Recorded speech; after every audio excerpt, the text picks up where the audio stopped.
মা কি এইখানেই সবসময় বিরাজ করেন?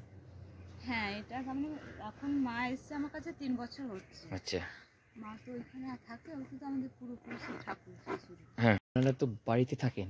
এবার মায়ের কিছু অনুভূতি কি পান যখন রাতের বেলাতে যখন আপনারা শুয়ে থাকেন? পান? অনুভূত নাতি তো ভয়ে বেরোয় না।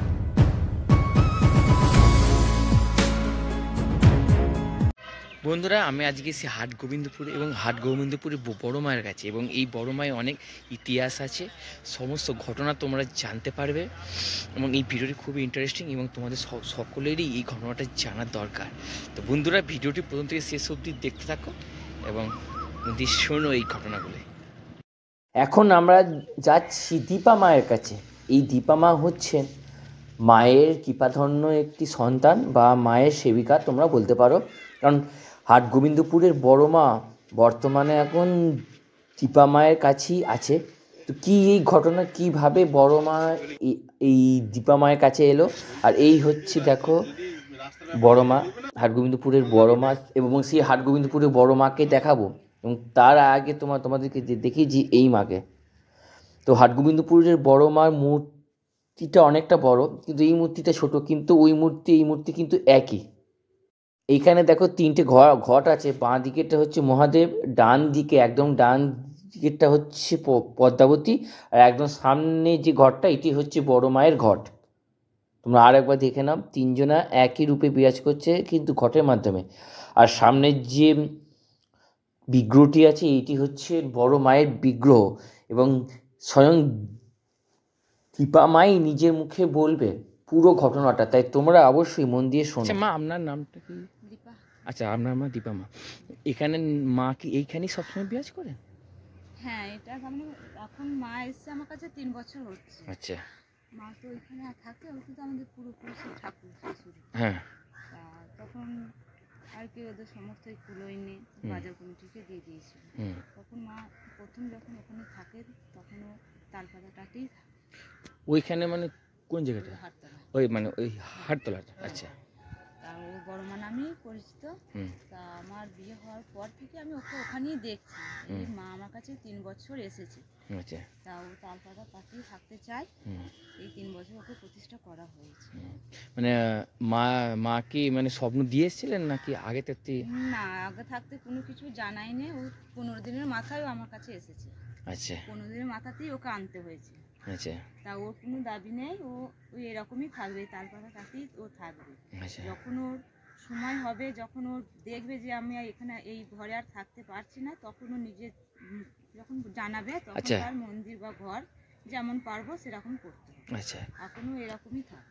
আচ্ছা, মানে মা এখানে সব সময় বিরাজ করে, সর্বদা জাগ্রত, মানে মন থেকে যা হয় সবই পাওয়া যায়। সেটা তাদের মনের ভক্তি। সেই মানে যার মনে যতটা শুদ্ধ ভক্তি তার মনে ততটা। এবার আমিও কিছু করতে পারবো না, এবার তার মনে সেটা বটে, ভক্তি শ্রদ্ধা সেটা বটে 100বার। হ্যাঁ। তো আমি দেখলাম যে মন্দিরটা পুরোটা এরকম মানে বাঁশের মানে মন্দির মানে খুব মানে পাকাপোক্ত নয়, তো মা এইভাবেই থাকতে চায়। এখনো এরকমই থাকবে। যখন ওর মনে হবে যে না আমার ইয়ে হচ্ছে না, ও যখন জানাবে তখন তার ব্যবস্থা করতে হবে। এবার কোনো ভক্ত যদি হয়তো ধরুন আসলো, মাকে যদি কিছু দিতে চায়, তাহলে সেক্ষেত্রে কি মানে সে যদি মাকে দিতে চায়, সে দিতে তার ইচ্ছুক হলে সে দিতে পারে। আচ্ছা। কিন্তু আমার মায়ের আদেশ ছাড়া আমি কিছু করতে আচ্ছা, আমার মা আদেশ দেবেন, তারপরে মা যখন বলবে যে আমি আদেশ দিচ্ছি যে আমি আমার মন্দির কর বা কিছু কর, আচ্ছা, তাহলে তখন করতে পারবো। আচ্ছা।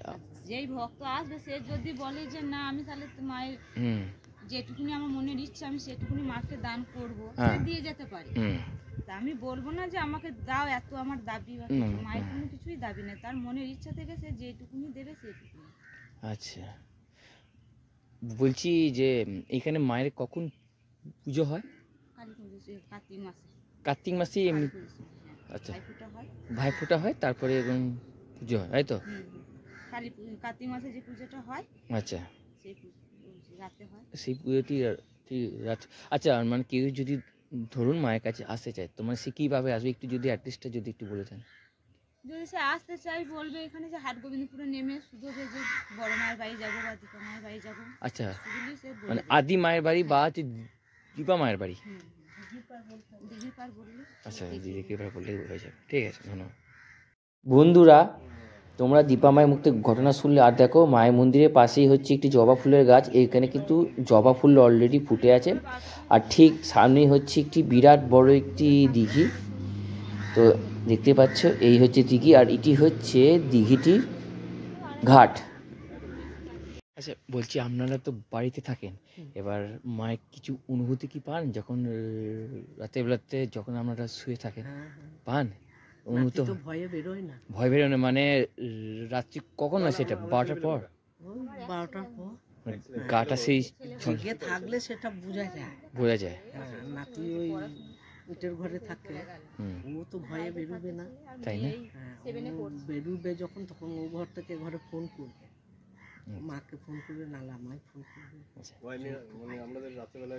এরকম হয় আওয়াজ পায়, শুনে তখন মানে মনে ভক্তিও থাকে, ভালো লাগে, আবার ভয়ও লাগে, সবগুলি একদমই তাই।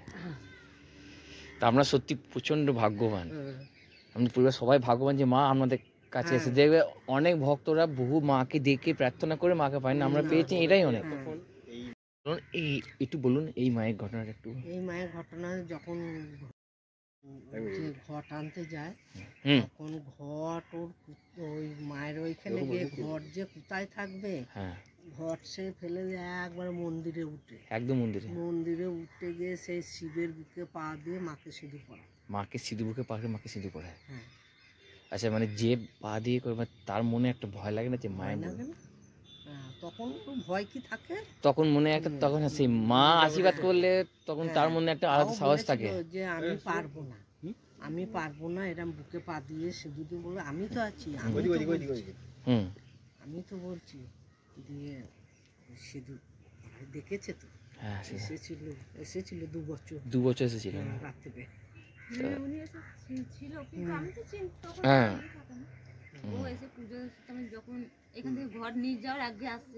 আচ্ছা ঘর নিয়ে যাওয়ার আগে? বাহ। এমনি এমনি ধরুন কেউ মায়ের কাছে আসলো, একটু ফুল যদি নিতে চায় তাহলে সে পাবে তো? ফুল বা কিছু মানে আশীর্বাদ হিসাবে যে সংগ্রহ নিতে যায়, আর এমনি মাদুলি বা কিছু সব দেয়, কিন্তু বৃহস্পতিবারে কিছু দেবে না। বৃহস্পতিবারে কিছু হয় না। হ্যাঁ সে তো অবশ্যই,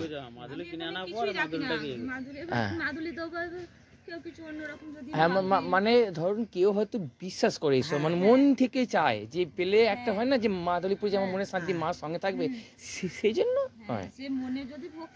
ওটা তো মনের ভক্তিটা আসল, আসল ভক্তিটাই তো আসল ভক্তি হলে তো আর তো কিছু তো দরকার হয় না। তো যাই অসংখ্য ধন্যবাদ আপনাদেরকে, এরকম মায়ের যেন সমস্ত ভক্তরা যেন অবশ্যই আসে মায়ের স্থানে। সত্যি খুব সুন্দর জায়গা, মা ভক্তের অন্তরে থাকতে চায়, যেখানে ভক্তি থাকে সেইখানে থাকতে চায়, ঠিক আছে? তো বন্ধুরা এই হচ্ছে ঘাট, এই ঘাটেও কিন্তু মায়ের বিসর্জন হয়, আর ওই বড় মায়ের যে মন্দিরের ঘাট ওখান থেকে ঘট আনা হয়। তো সেই ঘাটটা তোমাদেরকে আমি দেখাবো। বন্ধুরা এটি হচ্ছে হাট, মানে হাট গোবিন্দপুরে এটি হচ্ছে হাট, এবং আমি এখন আছি ঠিক বড় মায়ের মন্দিরের সামনে। যে বড় মায়ের যে মন্দিরটার কথা তোমাদেরকে বলেছিলাম, এখন আছি ঠিক মন্দিরের সামনে। তো বন্ধুরা এরপরে আস্তে আস্তে মায়ের কাছে যাওয়া যাক। তো দেখো এই হচ্ছে মায়ের বড় মন্দির, ভেতরে কিন্তু মা এখনও বিরাজ করছেন। তো এইখানে গ্রিল গেটটা লাগানো আছে, কিন্তু আমি এই গ্রিল গেটটার মধ্যে দিয়ে তোমাদেরকে আমি মাকে কিন্তু ভালোভাবে দেখাবো, কিন্তু তার আগে একবার মন্দিরের চূড়োটা তোমাদেরকে দেখিয়ে দিলাম। তো দেখো এই হচ্ছে মা, এই হচ্ছে হাট গোবিন্দপুরের বড় মা, যে বড় মায়ের কথা একটু আগেই দীপা মা তোমাদেরকে বলছিলেন, এই হচ্ছে সেই বড় মা। তো চলো এরপরে সেই দিঘি কাছে নিয়ে যাই, যে দিঘি থেকে কালী পুজোর সময় পুজোর জন্য ঘটের জল আনা হয়। তো দেখো এই হচ্ছে সেই দিঘি, এই দিঘি থেকেই কিন্তু জল আনা হয় কালী পুজোর সময়, আর কি ঘটের জল। মায়ের বিগ্রহ মাঝে মধ্যে এই দিঘিতেও কিন্তু জলে দেওয়া হয়, ওখানেও হয় এখানেও হয়। ছিল আজকের ভিডিও, এই ভিডিওটি তোমাদের কেমন লেগেছে অবশ্যই কমেন্ট সেকশনে জানাও, আর তোমার সঙ্গে দেখা হচ্ছে পরবর্তী ভিডিওতে। তো বন্ধুরা টাটা।